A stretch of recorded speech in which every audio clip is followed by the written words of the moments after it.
standoff.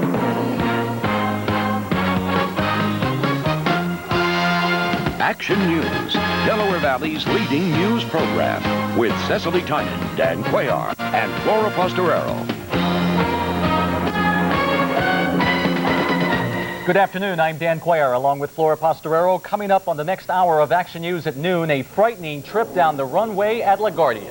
And Delaware gets ready for a last-minute campaign visit from Bob Dole.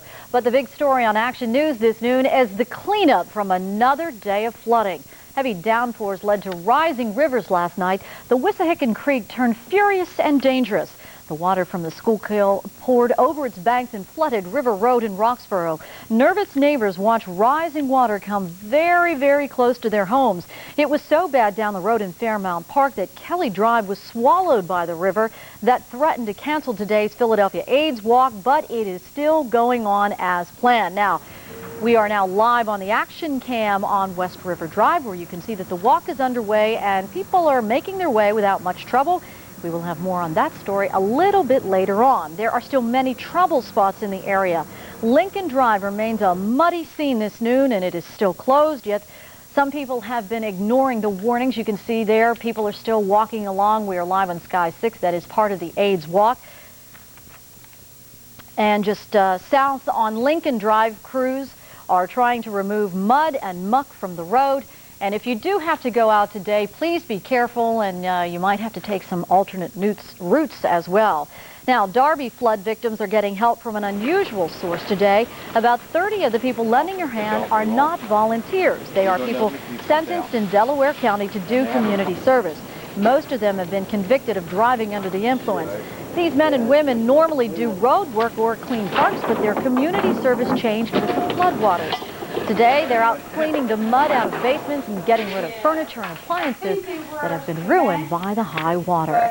Cecily Tynan is standing by live outside now, where it seems like the weather is much better today than it was yesterday, Cecily. Yes, it is much better, Flora. The main system has now moved up into New England, and actually this morning for a while there we were seeing sunshine, but the clouds have returned. And throughout the day, it's going to be on and off, sun and clouds, and maybe a scattered shower, but nothing like we got yesterday. Yesterday, some incredible rainfall totals in Langhorne, close to 4.5 inches of rain. Also in Mechanicsville, look at this, 5.5 inches of rain. They were hit very hard in Bucks County. In Newark, Delaware, 3.4, and Trenton, New Jersey, 3.6. Now, most of the flood warnings have expired, but right now, the Rancocas Creek, the North Branch in Burlington County is still rising, so the flood warning is still in effect there. The Schuylkill River in the Reading area and in Pottstown, the river is still rising, so flood warnings are also in effect there. And today, we won't be getting anything very heavy, but a possibility of maybe a sprinkle here and there, and we do have some clouds. Satellite 6 shows why. We have wraparound moisture. Literally, moisture is being picked up from the Atlantic and just wrapped around that very strong low pressure. Even though it's moving north, we're still going to be under the effects of the system throughout the day with clouds, and again, maybe a sprinkle here and there. Tonight, pretty much the same. We'll finally begin to clear out late tomorrow and see sunshine by Tuesday. By Tuesday should be a fairly sunny day, but today it's chilly, and for the most part it's cloudy, and we'll have more, and we'll have a check on Hurricane Lily coming up in the AccuWeather 5-day forecast. Back to you. Thank you, Cecily. And let's go now to Bucks County, where David Murphy is standing by on the action cam in Langhorne. David, I understand they got socked by the flooding. Yeah, they sure did, Dan. Cleanups everywhere today, but especially here in the Langhorne section of Middletown Township, where Bridle Drive, an absolute mess. Take a look at the action cam video from last night, and you'll get an excellent idea of what people are up against here. As the Neshaminy Creek overflowed its banks last night, spilling onto Bridle Drive in Langhorne, floodwaters rushing into nearby homes. Some residents in the area had to be evacuated by boat. It was so bad. There were no immediate estimates of damage, but several homes have water in their basements, as well as flooding on their first floors. The Red Cross helped with evacuations, but residents returned to their homes finally as the creek's banks subsided, and that's where people are right now, with an absolutely major cleanup effort underway at this hour on Bridle Drive. In a half hour, we'll be back with more on that. David Murphy live with the Action Cam, Langhorne.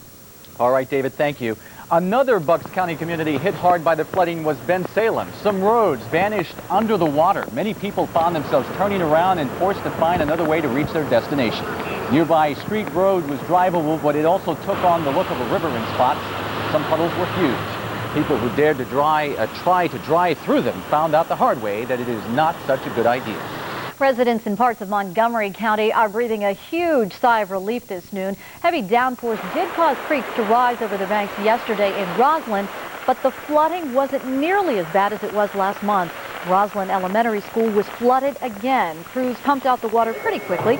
They just happened to be at the school making repairs from the flood on September 8th. The school is still expected to partially reopen tomorrow. Meantime, Jersey Shore residents are saying their thanks this noon. 60-mile-an-hour winds put a scare into the Jersey Shore last night. Fortunately, they caused little real damage.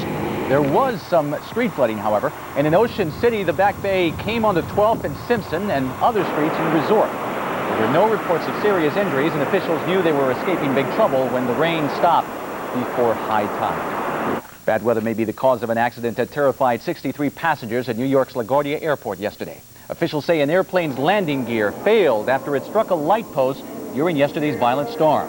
Delta's flight 554 from Atlanta skidded off the runway as it was trying to land just before 5 last night. The plane slid on its belly and spun around, stopping just short of Flushing Bay, which is at the end of the runway. According to the Coast Guard, about 8,000 gallons of jet fuel leaked into the bay from the plane. All of the passengers were evacuated safely, however. The airport has been shut down now until the plane can be removed. Hurricane Lily is expected to weaken today as she heads away from land and out to sea. The storm's 115-mile-per-hour winds caused 8 deaths in Central America, but inflicted all of its damage on buildings, roads, and farms in the Bahamas. The storm tore off roofs, swamped banana farms, and disrupted communications all across the vacation spot. We had a lot of heavy rain last night and through the day yesterday to the south and to the north of New York City proper, okay? And I know it's hard to read the legend to the right here, but we are talking about 4 to 5 inches of rain, and in some locations we've actually had reports of as much as 7 inches of rain. This is not a good situation. Obviously the ground quite saturated. We've had reports of flooded basements and water just standing on the roadways, so obviously they are impassable. And we're going to keep you posted. Now, most of the flash flood watches have been lifted for New York City, but we do have flash flood watches in effect for Boston. And look at the mess here. Folks are wading through the water, trying to get to emergency situations. The rain coming down in sheets, and we are experiencing winds up to 40 and 50 miles per hour. So not a good situation for folks in Boston. See all the leaves on the ground there? Yeah, the wind is blowing all of those leaves into the drainage systems. Now,